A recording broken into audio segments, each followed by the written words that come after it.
everyone. My name is Antonin Adjé. I am a PhD student, second year, beginning of third year now. And I'm studying how conspiracy belief and politics interact. So let's start by the beginning. What is a conspiracy theory? Is when some event, whatever event it is believed to be done by a plot organized by two people or more than two people in secret. So let's take some rough example of what is a conspiracy theory. Sorry, but this is a conspiracy theory. This is a conspiracy theory. But those are the silly one. Let's get more serious now. This is a conspiracy theory. If you believe Kennedy was not shot by a single shooter, it's a conspiracy theory. And the next one, I know it's going to hurt you, but it has to be said. This is also a conspiracy theory. If you believe she was murdered by the royal family, it's a conspiracy theory. It involved, okay. This is also a conspiracy theory. I invite you to remember this face. It will be important for the next 4 years. So what we can see just with this example is that conspiracy theory and politics are very well connected. Okay, they're connected through in three ways. The first way is because most of the time it involves a political figure, Kennedy, Macron in France, etc., etc. It is used by political figures, just like Trump did. They will use conspiracy theory to push the politics agenda or to get some political gains. And also, it correlates with political ideologies. But what is a political ideologies? So, to sum up that, it's when you have idea, beliefs, or value, whether it's deliberate or no, are used to justify or to change the status quo or political and social arrangement.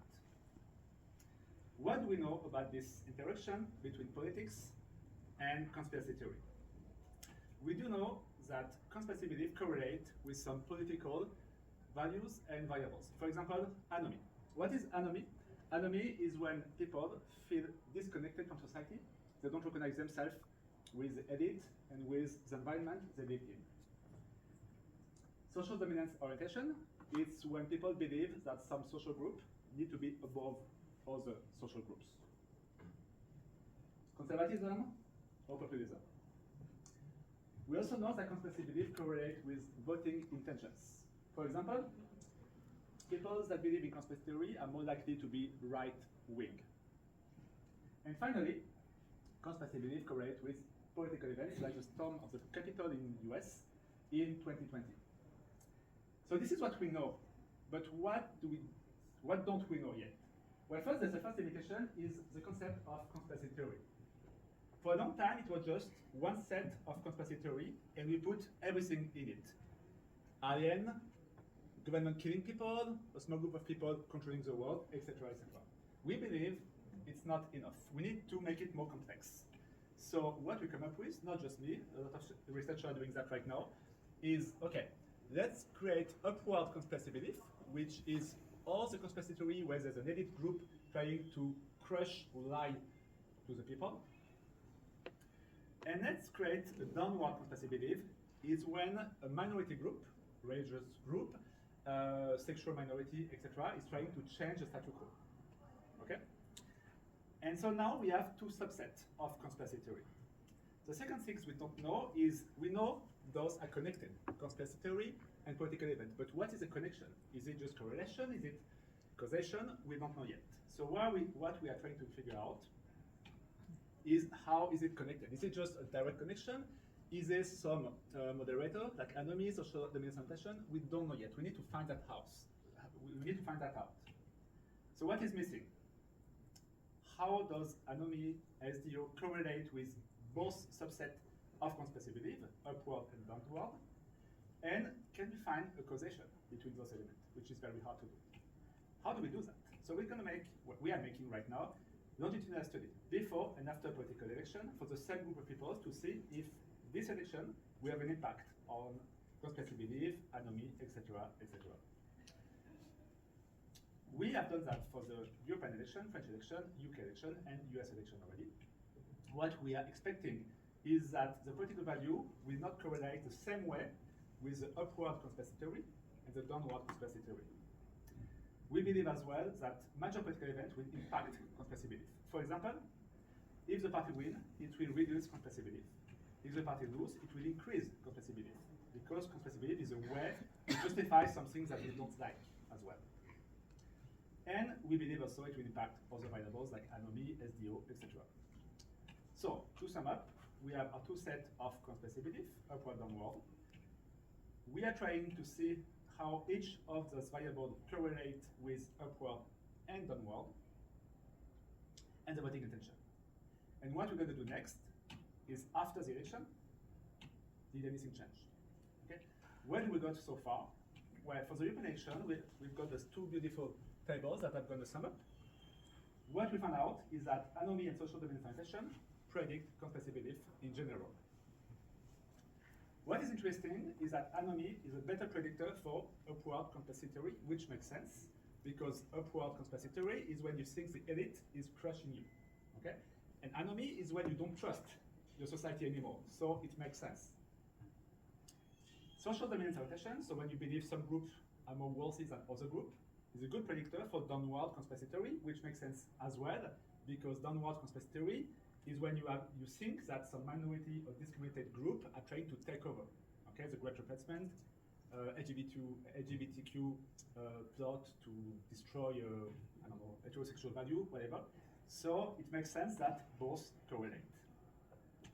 And we also found that political trust is not a good predictor. That we thought. Some other study had shown that, and it didn't replicate with us. What will we do from here? We're going to keep working. We're going to keep analyzing the data before and after to find some causal link. We're going to add a new study after Trump inauguration. So there was one study before election, after election, and we're going to do this week after inauguration to see if it changed anything. We're going to see how political events impact on specific belief and other political value. And we hope to see in the long term what conspecific belief can tell us from human value and human interaction. Thank you very much.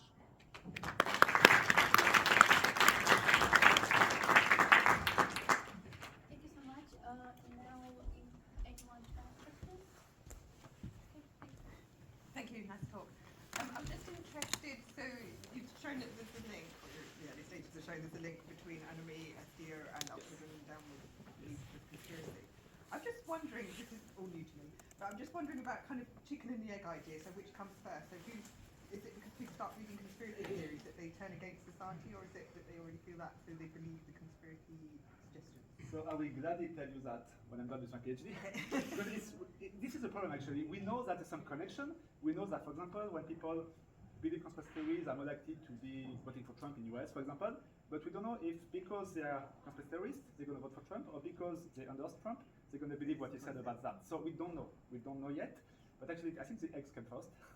I don't know. This is why we did the longitudinal study, actually. We want to see, and we don't have analysis of it, like, okay, if, for example, people are pleased with the political event and it triggers conspiracy theory, we will see there's an impact. We can find a causation. And so this will be a first step, because we don't know yet. We know it's complex. We know there's so many variables because it's a human behavior, but we don't know what starts what. So this is what I'm trying to find. So I'm going to, next year, I will tell you Thank the you for the content. Yeah, so is there a cultural bias towards Western democratic societies in the nature or the dominance of conspiracy theories? So do you have any sort of, are there any studies or so similar studies that are not in Western? Yeah, a lot of cross-cultural studies. Basically, it says that conspiracy theories are everywhere, and they start from like Roma. Nero is burning Rome. This is a conspiracy theory. So there's conspiracy theory everywhere, and actually, it's very interesting to see, for example, how international relationship connect with that. For example, 9/11. Some countries believe it's made up by American, and it's mostly countries that are politically opposed to US. But Canada, well, before Trump decided to annex Canada, believe it was made by Al Qaeda. So it's universal. In every country you can find some conspiracy theories, so it makes us believe that it's just human behavior in general, and then the social context, of course, will create the exact story of the conspiracy theory. Thanks for a lovely presentation. I was wondering, how easy is it to separate these groups in terms of upward and downward conspiracy theories? I always think these things are a bit of a gateway drug, that once you've got one, you go down the rabbit hole and you tend to buy into all conspiracies. So it's very true. The best predictor of someone believing in a conspiracy theory is if they believe in other conspiracy theory, because you need to rationalize and to have some coherent. So, like, if someone believes Earth is flat, he will believe COVID as 5G. So it's not going the other way around, of course, but yeah, it makes sense. But since a few years, we see that we can distinguish both because of the story of the conspiracy theory. Like, either it's just a big elite group, politics, media, scientists, lying to us, or marginalized groups that are supposedly not in power, trying to take over. So you are right. There is like a rabbit hole, but even with this rabbit hole, we can see some difference of conspiracy theories. Thank you. Yeah. Is it a conspiracy theory that the CIA created the term conspiracy theory? I would say yes, but what is interesting is, depends what you define by conspiracy theory. Like 9/11, Earth flat, maybe it's conspiracy theory, but we do know, for example, like CIA had some implication by in government in South America, for example, or the Watergate. It's a conspiracy theory. So what is interesting is that, do we define conspiracy theory by something that is false by default, or just the fact that the way we interpret this event is true a conspiracy theory? As a scientist, it will be the second things, but journalists, for example, we usually label conspiracy theory as something that is not true. I don't know if I'm clear. It depends what you define. So usually it will be conspiracy or conspiracy theory. Like, conspiracy is something real, conspiracy theory is not. But if you are very precise, true conspiracy are also conspiracy theory. It just they turn out to be right. Oh yeah, please. Thanks for a really interesting talk. Thank you. I thoroughly enjoyed it. There was just one little element I wondered if you could tease out. I was trying to understand, with so many moving factors, how you establish causality. Are you looking to run a cross-lag correlational design over time, or? Yes, exactly. Just Exactly. explain that. But for me. this is a big problem. There's so many stuff going on. So this is why we're trying to find at least one thing by wait it? Yeah, before and after. And then we're going to run over some data to see if there's any change before and after, because if there's some change, and because it's the same group of people, we can assume that the political event had an impact on that, so there's a causation. You can only assume that if you control for extraneous factors, so there would be many extraneous factors you would need to constrain in your model. Exactly. This is why this is one of the reasons, for example, it's like 1 week before, 1 week after. So it's not 2 months before, 2 months after. And this is why we try to get as much people as possible to eliminate the other confounding variables, of course. I think you will have to move to the next presentation now, which will